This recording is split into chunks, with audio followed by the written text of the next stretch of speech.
Hi friends, ನಾಳೆ ನಮ್ಮ ತೋಟಕ್ಕೆ ಕೆಲಸಕ್ಕೆ ಚೆನ್ನಾಗಿ ಬರ್ತಾ ಇದ್ದಾರೆ. ಹಾಗಾಗಿ ಇವತ್ತು ಸಾಂಬಾರು ಪ್ರಿಪೇರ್ ಮಾಡ್ತಾ ಇದ್ದೀವಿ. ಬೆಳಗ್ಗೆಗೆ ಕಡುಬು ಜೊತೆ ಸಾಂಬಾರು, ತರಕಾರಿ ಸಾಂಬಾರು. ಬನ್ನಿ ನೋಡೋಣ. ಇದರಲ್ಲಿ ಒಂದು 4 ಥರದ ತರಕಾರಿ ಮಿಕ್ಸ್ ಮಾಡಿದ್ದೀವಿ. ಒಂದು 5-6 ಜನ ಬರ್ತಾ ಇದ್ದಾರೆ ಬೆಳಗ್ಗೆ ತಿಂಡಿಗೆ. ಬನ್ನಿ ಹೇಗೆ ಮಾಡೋದು ಅಂತ ನೋಡೋಣ. ಮೊದಲಿಗೆ ಒಂದು ಪಾತ್ರೆಗೆ ತರಕಾರಿನೆಲ್ಲ ಬೇಯಕ್ಕೆ ಹಾಕ್ಕೊಂಡಿದ್ದೀನಿ. ಅಂದರೆ ಇಲ್ಲಿ ನಾನು ತೊಂಡೆಕಾಯಿ ತೊಗೊಂಡಿದ್ದೀನಿ, ಸ್ವಲ್ಪ ಅಲಸಂಡೆ ತೊಗೊಂಡಿದ್ದೀನಿ, ಸ್ವಲ್ಪ ಕಡಲೆಕಾಳು ಮತ್ತು ಅದ್ರ ಜೊತೆ ಬೇಳೆ ಮತ್ತು ಕಡಲೆಕಾಳನ್ನು ನಾನು ಒಂದು 4 ಗಂಟೆ ನಾನು ನೆನೆಸಿಟ್ಟಿದ್ದೆ. ಹಾಗಾಗಿ ಬೇಳೆನೇ ಸಪ್ರೇಟಾಗಿ ಏನು ಬೇಯಿಸ್ಕೊಳ್ಳೋ ಅವಶ್ಯಕತೆ ಇಲ್ಲ. ಹಾಗೆ ಇಲ್ಲಿ ಒಂದು ದೊಡ್ಡ ಈರುಳ್ಳಿ ನಾನಿಲ್ಲಿ ಹಾಕ್ಕೊಂಡಿದ್ದೀನಿ. ಇದಾದಮೇಲೆ ಸ್ವಲ್ಪ ರುಚಿಗೆ ತಕ್ಕಷ್ಟು ಉಪ್ಪು, ಅಂದರೆ ತರಕಾರಿ ಬೇಯೋಕ್ಕೆ ಎಷ್ಟು ಉಪ್ಪು ಬೇಕಾಗುತ್ತೆ ಅದಕ್ಕೆ ತಕ್ಕಂತೆ ಉಪ್ಪು ಹಾಕ್ಬಿಟ್ಟು ಸ್ವಲ್ಪ ನೀರು ಹಾಕ್ಬಿಟ್ಟು ಚೆನ್ನಾಗಿ ಇಲ್ಲಿ ನಾನು 2 ವಿಷಲ್ ತಕ್ಕೊಂಡಿದ್ದೀನಿ. 2 ವಿಷಲ್ ಆಗಿದ ಕೂಡಲೇ ನಾನಿಲ್ಲಿ ತಗೊಂಡಿದ್ದೀನಿ. ಇಲ್ದಿದ್ರೆ ಫುಲ್ ಅಂದರೆ ತರಕಾರಿ ಎಲ್ಲ ಮಿಲ್ದೋಗುತ್ತೆ. ಈ ತರಕಾರಿಗಳೆಲ್ಲ ಬೇಗ ಬೇಯೋದು. ಹಾಗಾಗಿ 1 ವಿಷಲ್ ಕೂಗಿಸಿದ್ರು ಸಾಕು. ಈಗ ಇಲ್ಲಿ ಒಂದು ಖಾರಕ್ಕೆ ನಾನಲ್ಲಿ 3 ದೊಡ್ಡ ಟೊಮೊಟೊ ಹಾಕ್ಕೊಂಡಿದ್ದೀನಿ. ಸಾಂಬಾರು ಸ್ವಲ್ಪ ಜಾಸ್ತಿ ಮಾಡ್ತಿರೋದ್ರಿಂದ ಇಲ್ಲಿ ನಾನಿಲ್ಲಿ ದೊಡ್ಡ 3 ಟೊಮೊಟೊ ಹಾಕ್ಕೊಂಡಿದ್ದೀನಿ. ಹಾಗೆ ಇಲ್ಲಿ ಮತ್ತು 1 ಚಿಪ್ನಷ್ಟು ಕಾಯಿ ಹಾಕ್ಕೊಂಡಿದ್ದೀನಿ. ಇಲ್ಲಿ ನಾನು ಕಟ್ ಮಾಡಿಬಿಟ್ಟು ಹಾಕ್ಕೊಂಡಿದ್ದೀನಿ. ತುರಿದು ಬೇಕಾದ್ರೆ ಹಾಕ್ಕೋಬೋದು. ಹಾಗೆ ಇಲ್ಲಿ ಮನೆಯಲ್ಲೇ ಮಾಡಿದ್ದು ಸಾಂಬಾರು ಪೌಡರ್ ಇತ್ತು, ಅದನ್ನು ನಾನಿಲ್ಲಿ ಹಾಕ್ಕೊಂಡಿದ್ದೀನಿ.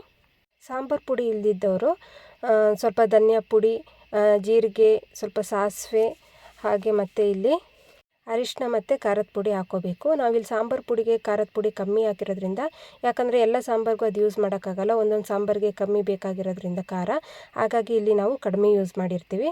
ಮತ್ತು ಇಲ್ಲೊಂದು 4 ಬೆಳ್ಳುಳ್ಳಿ ಮತ್ತು ನಾನಿಲ್ಲಿ ಎಕ್ಸ್ಟ್ರಾ ಖಾರದ ಪುಡಿ ಹಾಕಿಬಿಟ್ಟು ಗ್ರೈಂಡ್ ಮಾಡ್ಕೊಂಡಿದ್ದೀನಿ ಖಾರಕ್ಕೆ. ಇಲ್ಲಿ ಒಂದು ಪಾತ್ರೆಗೆ ಎಲ್ಲ ಗ್ರೈಂಡ್ ಮಾಡ್ಕೊಂಡಾದಮೇಲೆ ಒಂದು ಪಾತ್ರೆಗೆ ಒಂದು ಸ್ವಲ್ಪ ಒಗ್ಗರಣೆಗೆ ಎಣ್ಣೆ ಹಾಕ್ಕೊಂಡ್ಬಿಟ್ಟು ಸ್ವಲ್ಪ ಇಂಗು, ಸಾಸಿವೆ, ಸ್ವಲ್ಪ ಇಲ್ಲಿ ನಾನು ಕರಿಬೇವಿನ ಸೊಪ್ಪು ಹಾಕ್ಕೊಂಡಿದ್ದೀನಿ. ನೀವು ಬೇಕಾದರೆ ಇದು ಸ್ವಲ್ಪ ಒಗ್ಗರಣೆಗೆ ಉದ್ದಿನಬೇಳೆ ಸ್ವಲ್ಪ ಹಾಕ್ಕೋಬೋದು. ಒಂದು ಸ್ವಲ್ಪ ಫ್ರೈ ಆದಮೇಲೆ ನಾನಿಲ್ಲಿ ಏನು ಅದು ಮಿಕ್ಸಿ ಮಾಡಿರ್ತೀನಿ ಖಾರ, ಅದನ್ನ ಹಾಕ್ಕೊಂಡಿದ್ದೀನಿ. ಸ್ವಲ್ಪ ಉಪ್ಪು ಬೇಗ ಕರಗಲಿ ಅಂತೇಳ್ಬಿಟ್ಟು ನಾನಿಲ್ಲಿ ಉಪ್ಪನ್ನ ಈಗಲೇ ಹಾಕ್ಕೊಂಡಿದ್ದೀನಿ. ಯಾಕಂದರೆ ಲಾಸ್ಟಿಗೆ ಉಪ್ಪು ನೋಡೋಕ್ಕೆ, ಅಂದರೆ ಎಷ್ಟು ಬೇಕು ಅನ್ನೋದೆಲ್ಲ ನೋಡೋಕ್ಕೆ ಅದು ಕರಗಿದ್ರೆ ಸರಿಯಾಗುತ್ತಲ್ಲ ಅನ್ನೋಕ್ಕೋಸ್ಕರ ನಾನು ಈಗಲೇ ಇಲ್ಲಿ ಉಪ್ಪನ್ನ ಹಾಕ್ಕೊಳ್ತಾ ಇದ್ದೀನಿ. ನಾವೆಲ್ಲ ಅಂದರೆ ನೀರೆಲ್ಲ ಹಾಕಿ ಸರಿ ಮಾಡೋತ್ತಿಗೆ ಉಪ್ಪು ಬೇಗ ಕರಗಿರುತ್ತೆ. ಆವಾಗ ನಮಗೆ ಎಷ್ಟು ಹಾಕಬೇಕು ಬೇಡವೋ ಅನ್ನೋದು ಗೊತ್ತಾಗುತ್ತೆ ಅನ್ನೋಕ್ಕೋಸ್ಕರ ನಾನಿಲ್ಲಿ ಬೇಗ ಉಪ್ಪು ಹಾಕ್ಕೊಂಡಿದ್ದೀನಿ ಅಷ್ಟೇ. ಈಗ ನಾನಿಲ್ಲಿ ತರಕಾರಿ ಬೇಯಿಸಿದ್ನೆಲ್ಲ ನಾನು ನೋಡಿ ಇಲ್ಲಿ ಹಾಕ್ಕೊಳ್ತಾ ಇದ್ದೀನಿ.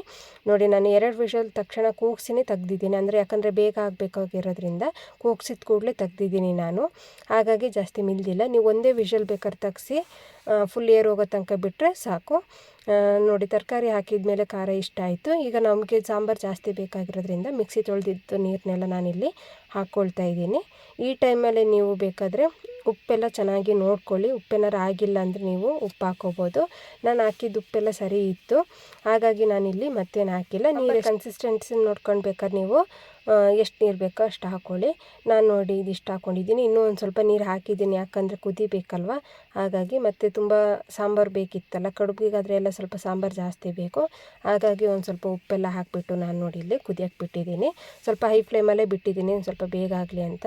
ನೋಡಿ, ಈಗ ಒಂದು ಸ್ವಲ್ಪ ಲೋ ಫ್ಲೇಮ್ ಮಾಡಿದ್ದೀನಿ ನಾನಷ್ಟೇ ತೆಗಿಬೇಕಾದ್ರೆ. ನೋಡಿ, ಸಾಂಬಾರು ಕನ್ಸಿಸ್ಟೆನ್ಸಿ ಎಲ್ಲ ಸರಿಯಾಗಿ ಬಂದಿದೆ. ಮಾತ್ರ ತುಂಬ ತೆಳುನೂ ಮಾಡೋಕ್ಕೋಗಿಲ್ಲ. ತರಕಾರಿನೂ ಬೇರೆ ಜಾಸ್ತಿ ಇದೆ ನೋಡಿ. ಮನೆಯದೇ ತರಕಾರಿಗಳು ಎಲ್ಲನೂ, ಯಾವುದೂ ಅಂಗಡೀಲಿ ಇದು ಮಾಡಿಲ್ಲ.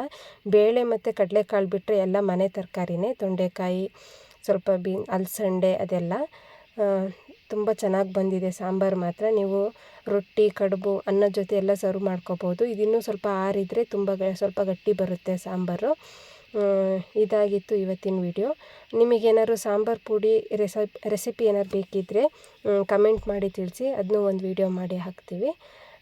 ಈ ವಿಡಿಯೋ ಏನಾದರೂ ನಿಮಗೆ ಇಷ್ಟ ಆಗಿದ್ದರೆ ಲೈಕ್, ಶೇರ್, ಹಾಗೆ ಕಮೆಂಟ್ ಮಾಡಿ ತಿಳಿಸಿ. ಹಾಗೆ ನಮ್ಮ ಚಾನಲ್ಗೆ ಸಪೋರ್ಟ್ ಮಾಡಿ. Thank you for watching.